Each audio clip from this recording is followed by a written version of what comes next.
ఇక జల్లిపల్లి నుంచి మరింత సమాచారం మా క్రైమ్ కరెస్పాండెంట్ ప్రవీణ్ అందిస్తారు. ప్రవీణ్, జల్లిపల్లిలోని నివాసం దగ్గర పరిస్థితి ఎలా ఉంది అక్కడ? ఇప్పటికైతే జల్పల్లి వద్ద ప్రశాంతమైనటువంటి వాతావరణం ఉందని చెప్పొచ్చు. ఎందుకంటే కొద్ది నిమిషాల క్రితమే మోహన్ బాబుతో పాటు విష్ణు, మరోవైపు వారి కారులోనే మంచు మనోజ్ తల్లి కూడా వెళ్ళడం జరిగింది. మోహన్ బాబుకు చిన్నపాటి గాయాలు కావడంతో అతను ఆసుపత్రికి కూడా వెళ్ళినటువంటి పరిస్థితి ఉంది. కాంటినెంటల్ హాస్పిటల్లోనే అతనికి వైద్య చికిత్స అందిస్తున్నారనేటువంటి సమాచారం అందుతుంది. అయితే ఆ డీజీపీ కార్యాలయం నుంచి మంచు మనోజ్ వచ్చిన తర్వాత జరిగినటువంటి పరిణామాలతోటి ఒక్కసారిగా ఇటు మనోజ్ వర్గం, మరోవైపు మోహన్ బాబు వర్గం అంటూ రెండు వర్గాలుగా విడిపోయి కొంత ఉద్రిక్త పరిస్థితులకు దారి తీసిందని చెప్పాలి. మరోవైపు పోలీసులు కూడా కలుగజేసుకొని మోహన్ బాబుని సర్ది చెప్పి లోపలికి తీసుకెళ్లినటువంటి పరిస్థితి. దాదాపు 15 నిమిషాల పాటు మనోజ్ను లోపలికి వెళ్లకుండా ఇక్కడ ఆపివేయడంతో మనోజ్ బౌన్సర్లు బ్రేక్ చేసి లోపలికి వెళ్ళినటువంటి సమయంలో కొంత వివాదం తలెత్తింది. ఒకరిపై ఒకరు తోసుకున్నటువంటి పరిస్థితి కూడా స్పష్టంగా కనపడుతుంది. ప్రస్తుతం మనం జలపల్లి మంచు టౌన్కి సంబంధించినటువంటి ప్లేస్లో ఉన్నాం. చూడొచ్చు, ఇప్పటికే పోలీసులు కూడా లోపల మోహన్ బాబుకు చెప్పినటువంటి సందర్భం ఉంది. కొద్ది నిమిషాల క్రితమే పోలీసులు కూడా ఇక్కడ నుండి వెళ్ళిపోయినటువంటి పరిస్థితి. కేవలం ఇప్పుడు ఈ ఫామ్ హౌస్లో మనోజ్తో పాటు మౌనికారెడ్డి మాత్రమే లోపల ఉన్నారు.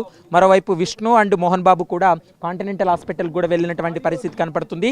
కాంటినెంటల్ హాస్పిటల్లో వైద్య చికిత్స అనంతరం తిరిగి జల్పల్లిలోని నివాసానికి కూడా చేరుకునేటువంటి అవకాశం అయితే కనపడుతుంది. ఇక ఉదయం నుంచి మనం చూసాం, ఒకవైపు మోహన్ బాబు, మరోవైపు మంచు విష్ణు రెండుగా విడిపోయి ఇటు బౌన్సర్లు కావచ్చు, వాళ్ళ అనుచరులు కావచ్చు, విడిపోయి ఒకరిపై ఒకరు దాడులు చేసుకునేటువంటి పరిస్థితికి వెళ్ళింది. ఇక పోలీసులు కూడా కలగజేసుకొని వారందరినీ కూడా నచ్చజెప్పి మోహన్ బాబుని లోపలికి తీసుకెళ్లడం, మరోవైపు మిగిలినటువంటి బౌన్సర్లందరినీ కూడా బయటికి పంపినటువంటి సందర్భం కూడా కనపడుతుంది. ప్రస్తుతం అయితే మాత్రం ప్రశాంత వాతావరణంలో ఉన్నప్పటికీ కూడా ఇంకా ఈ ఆస్తుల వివాదం కావచ్చు, వీటికి సంబంధించి ఏం చేయబోతున్నారనేది మాత్రం చూడాల్సినటువంటి అవసరం ఉంటుంది. పోలీసులు కూడా ఎలాంటి చర్యలు తీసుకోబోతున్నారనేది మాత్రం చూడాల్సినటువంటి అవసరం ఉంటుంది. ప్రస్తుతం మనం విజువల్స్లో కూడా చూస్తూ ఉన్నాము.